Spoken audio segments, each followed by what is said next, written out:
Hello Udemy, I am Shahzad Ahmed from Shakespeare.com and welcome in lecture number 3rd. Today we are going to create the PHP file so you can easily understand how can you create the PHP file and how can you execute the PHP file using XAMPP or it's totally depend upon you which server you have downloaded. In this series I'm using XAMPP because I'm working on XAMPP since 6 to 7 years. So if you are working on XAMPP, so go to your www directory, or if you are using LAMP, so go to your specific directory. Okay, so now in my previous lectures I have installed XAMPP inside my C drive. So you can see I have installed my XAMPP inside my C drive, but now I'm going to delete this folder. Okay, so I'm deleting each and everything which we have downloaded, so don't worry, I am just going to explain you. Okay, so now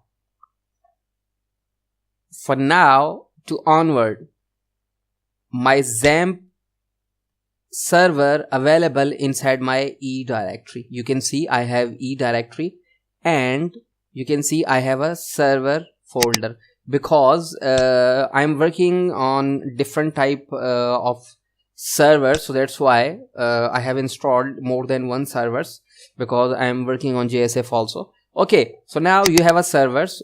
So if you have downloaded and installed your XAMPP inside your local machines, then you have some folders, some required folders like htdocs, control panel, XAMPP control, XAMPP stop, XAMPP start, okay, and some of other files.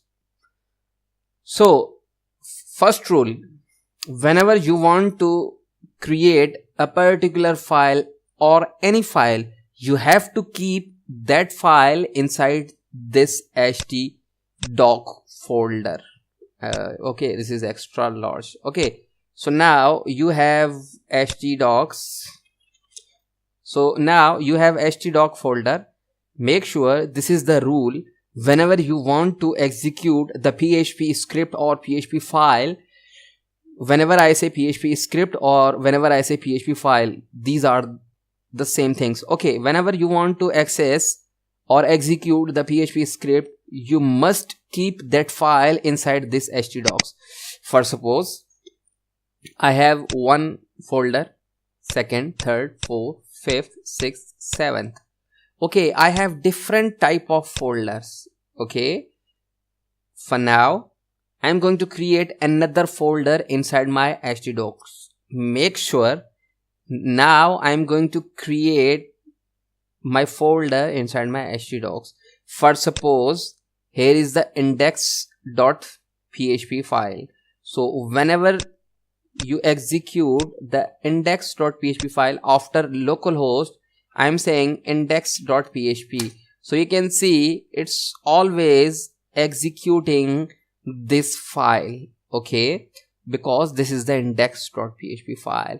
But whenever I say inside my localhost, that means I am talking about this htdocs. Okay, localhost means htdocs folder. Okay, I'm saying go to htdocs folder. Now I'm saying go to htdocs folder and find e-commerce folder. Now you can hit the button. So now you can see you have I have a project inside e-commerce folder. So you can see you have your e-commerce folder. Okay, so in this series I'm going to create the new folder which is PHP. For suppose PHP. Okay, make sure I have PHP, P capital, H capital, P capital. Okay, so now in this htdocs I have another folder php4. So ignore this folder, ignore this folder, ignore all of these folder. You just need to concern with this folder. Okay, so now I'm saying go to htdocs. I'm saying go to htdocs, localhost mean htdocs, slash, now I am saying find php. Make sure I'm saying php. Hit the enter button. So now you can see it's opening the empty directory. You can see nothing is here because this is the empty folder. For suppose I am going to create a file. This is a text file. I'm saying index.php. Okay, so this is the text file. So remove this text file and now open your Notepad++. Make sure in this series I'm going to use the PHP storm. But now I'm saying I'm going to create a new file and I'm going to store this file inside my server. So where is my server? In my PC I have E drive. You can see I have E drive and I have folder name server. So this is my XAMPP server. Okay, so in the XAMPP server I have htdocs folder.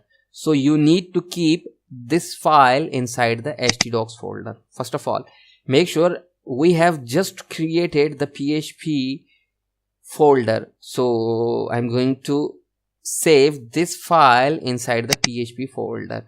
Okay, so here is the PHP folder. I'm saying index.php and make sure so this is all files.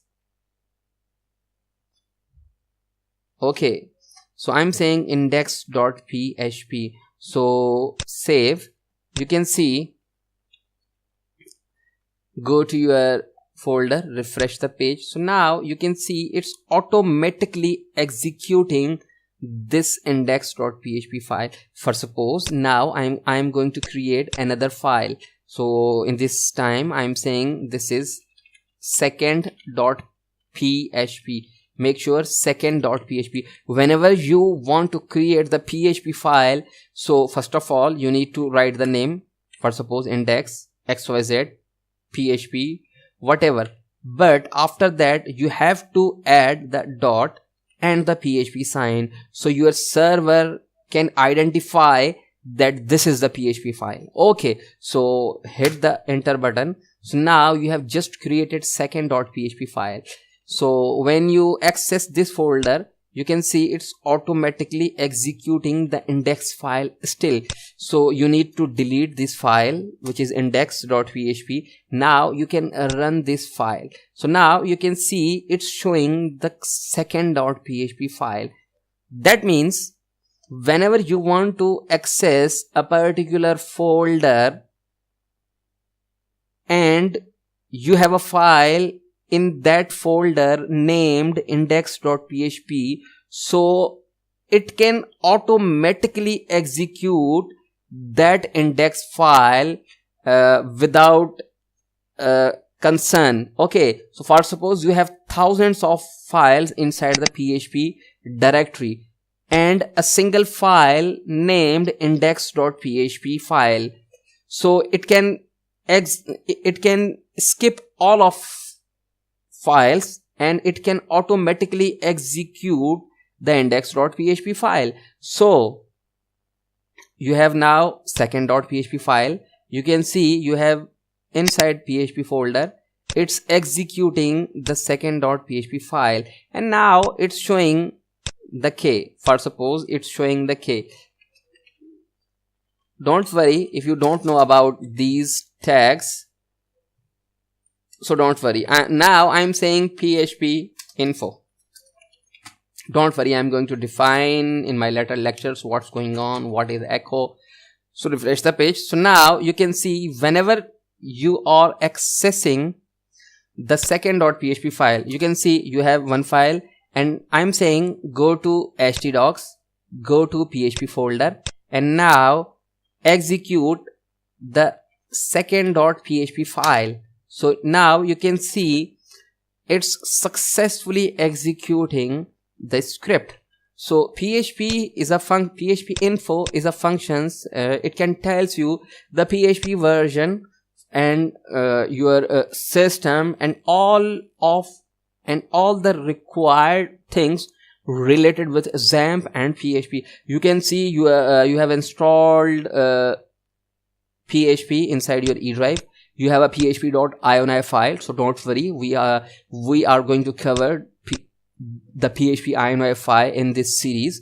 So you have a php API, php extension, Zend extension, debug build, you have enabled thread safety, you have enabled Zend signal handling.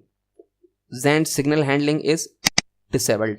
Zend memory management, and you have registered PHP streams, PHP file, globe, and you have related all the information related with Zend engine or PHP and MySQL and other things. So you can see a lot of, you can see MySQL home is this, you have a lot of documentation, not documentation. So these are the settings which you have just installed, the XAMPP. So it's telling you the informations about PHP and your server. So you have successfully created the file inside your PHP folder. And where is the PHP folder? Your PHP folder is available inside your htdocs folder. Okay, so in the next lecture we are going to explain further the new concepts related with PHP, and make sure in this series I'm going to use the PHP Storm. PHP Storm is the best IDE for PHP programming. So we are going to start the PHP Storm in our later lectures. So thank you for watching.